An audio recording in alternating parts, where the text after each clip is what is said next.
এই জাহান্নামের শিকার হবে তারা যারা দুনিয়াতে আল্লাহ পাকের হুকুমকে লঙ্ঘন করে চলেছে, নিজেও আল্লাহর হুকুমকে অমান্য করেছে, অন্যদেরকে আল্লাহর হুকুম অমান্য করতে বাধ্য করেছে।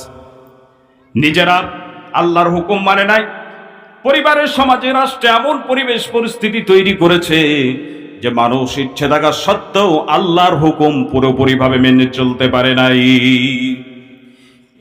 যারা এই সমস্ত কাজ করে নিজেরাও আল্লাহর হুকুম মানবে না, অন্যদেরকে আল্লাহর হুকুম মানতে দেবে না। আল্লাহ পাক বলছেন যে সমস্ত নবীরা দাওয়াত দিয়েছেন ওই শক্তিকে বর্জন করার জন্য। আল্লাহ পাক বলছেন ওয়ালাকাদ বাআসনা ফি কুল্লি উম্মাতির রাসূলা আন ইউবুদুল্লাহা ওয়াজতানিবুত তাগুত। এমন কোন জাতি নাই যেই জাতির কাছে আমি আল্লাহ নবী প্রেরণ করি নাই। নবীরা প্রত্যেক জাতির কাছে গিয়ে কথা বলে দাওয়াত দিয়েছেন আন ইউবুদুল্লাহ, আল্লাহর ইবাদত করো, ওয়াজতানিবুত তাগুত, তাগুতকে পুরোপুরি ভাবে বর্জন করো। তাগুতকে পুরোপুরি ভাবে বর্জন করো। তাগুত কাকে বলে? তাগুত বলা হয় ওই শক্তিকে যে শক্তি নিজেই আল্লাহর হুকুম অমান্য করে বসে থাকে না, অন্যদেরকেও আল্লাহর হুকুম অমান্য করতে বাধ্য করে, ওই শক্তিকে বলা হয় তাগুত। ওই শক্তিকে কি বলা হয়? ওই শক্তিকে কি বলা হয়? তাগুত বলা হয়। সুতরাং যারা আল্লাহ পাকের হুকুমকে অমান্য করে চলবে এবং নিজেরা আল্লাহর হুকুম অমান্য করেছে, অন্যদেরকেও আল্লাহর হুকুম অমান্য করতে বাধ্য করেছে, আল্লাহ পাক বলছেন যে এরা হচ্ছে তাগুত, এদেরকে বর্জন করার জন্য সমস্ত নবীরা দাওয়াত দিয়েছেন। সুতরাং এরা এমন পরিবেশ পরিস্থিতি তৈরি করেছে যে মানুষ ইচ্ছে থাকা সত্ত্বেও ইসলামের বিধান পুরোপুরিভাবে মেনে চলতে পারে নাই। আবার এমনও লোক আছে যারা অত্যন্ত দাম্ভিকতার সাথে ইসলামকে তুচ্ছ তাচ্ছিল্য করে, গর্ব করে ইসলামের বিরোধিতা করে, আল্লাহ দ্বীনের সঙ্গে বিরোধিতা করে। কথা বলেন ঠিক কিনা?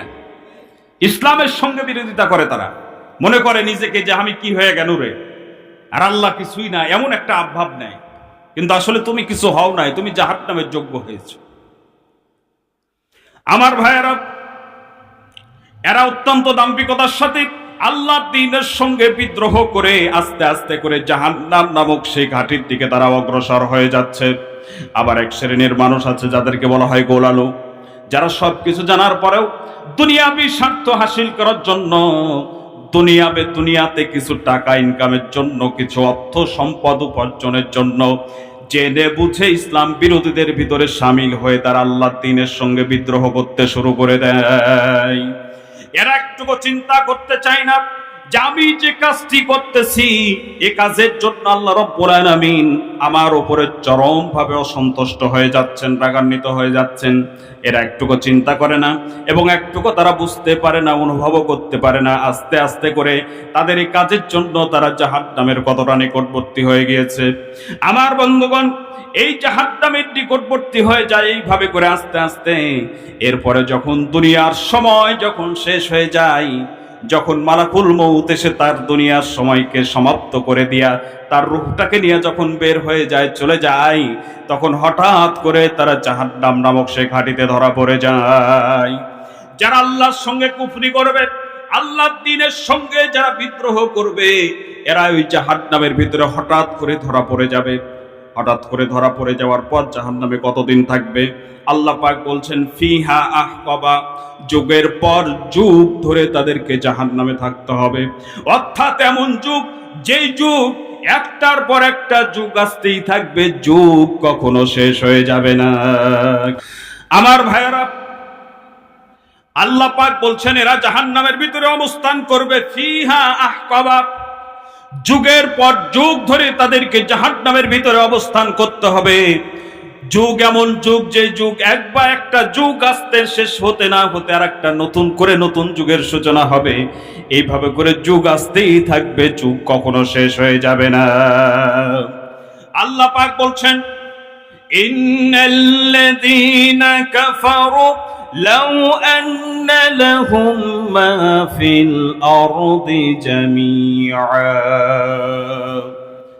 আল্লাহ পাক বলছেন যারা কুফরি নীতি অবলম্বন করো, ভালো করে শুনে রাখো, যারা কুফরি নীতি অবলম্বন করেছে, দুনিয়ার সমস্ত সম্পদ যদি তাদের করায়ত্ত হয়ে যায় এবং সমপরিমাণ আরো সম্পদ যদি তাদেরকে দিয়ে দেওয়া হয়, আর সমস্ত সম্পদকে একত্রিত করে যদি হাসরের ময়দানে জাহান্নাম থেকে বাঁচার জন্য যদি ফিদিয়া হিসাবে দিতে চাই, এরপরেও তাদের কাছ থেকে সেই সম্পদ গ্রহণ করা হবে না। তারা জাহান্নামের কঠিন শাস্তি ভোগ করতে তারা বাধ্য। এই জাহান্নাম থেকে তারা বের হতে চাইবে কিন্তু বের হতে পারবে না।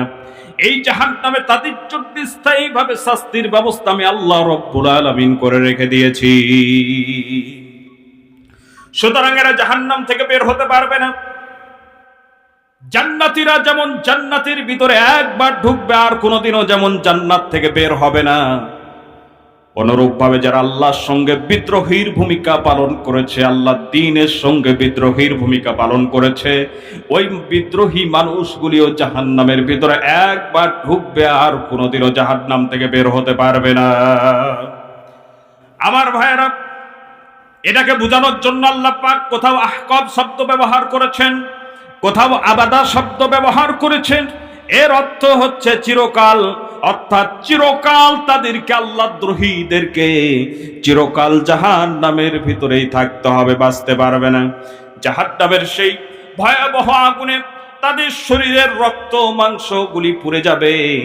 জাহান্নামের আগুনে তাদের হৃৎপিণ্ড, তাদের নাড়ি ভুঁড়ি, হাড্ডি, মজ্জা, শিরা, উপশিরা সব কিছুর বিকৃতি ঘটে যাবে, কিন্তু মরবে না। জাহান্নামের আগুনে শরীরের চামড়াগুলি গলে যাচ্ছে। খুব গভীর মনোযোগ সহকারে শোনেন।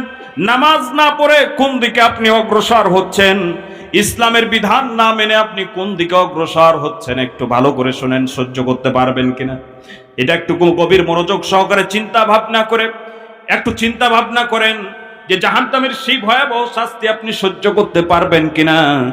যদি চিন্তা ভাবনা করে আপনার বিবেক বলে যে না, সহ্য করা যাবে না, তাহলে অবশ্যই এখনই আপনাকে সংশোধন হতে হবে।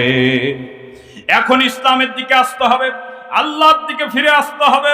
যতক্ষণ পর্যন্ত শ্বাস নিতে পারছি আর ছাড়তে পারছি, যতক্ষণ পর্যন্ত চোখের পাতা উঠানামা করতে পারছি, ততক্ষণ পর্যন্ত আমাদের জন্য সুযোগ রয়েছে। আমার ভাইয়েরা, এই জাহান্নাম সম্পর্কে আল্লাহ পাক বলছেন, ওয়ামা আদরাকা মা সাকর লা তুবকি ওয়ালা ওয়াযার। তুমি কি জানো জাহান্নাম কি? এই জাহান্নাম কাউকে শান্তিতেও থাকতে দেয় না, আবার কাউকে ছেড়েও দেয় না। যাকে ধরে তাকে একেবারে ঝলসিয়ে দেয়, যাকে ধরে একেবারে ঝলসিয়ে দেয়। আমার ভাইয়েরা, এই জাহান্নামের ভিতরে, জাহান্নামের আগুনে শরীরের চামড়াগুলি গলে যাবে, হৃৎপিণ্ড বিকৃতি ঘটবে, হাড্ডিগুলি বিকৃতি ঘটবে, এত কষ্ট, কিন্তু কেউ মরবে না। জাহান্নামে মৃত্যু বলে কোনো কিছু থাকবে না। আল্লাহ পাক বলছেন, আল্লাহ রাব্বুল আলামিন বলছেন, সুম্মা লা ইয়ামুতু ফিহা ওয়া লা ইয়াহইয়া। জাহান্নামের ভিতরে কেউ বাঁচবেও না, কেউ মরবেও না।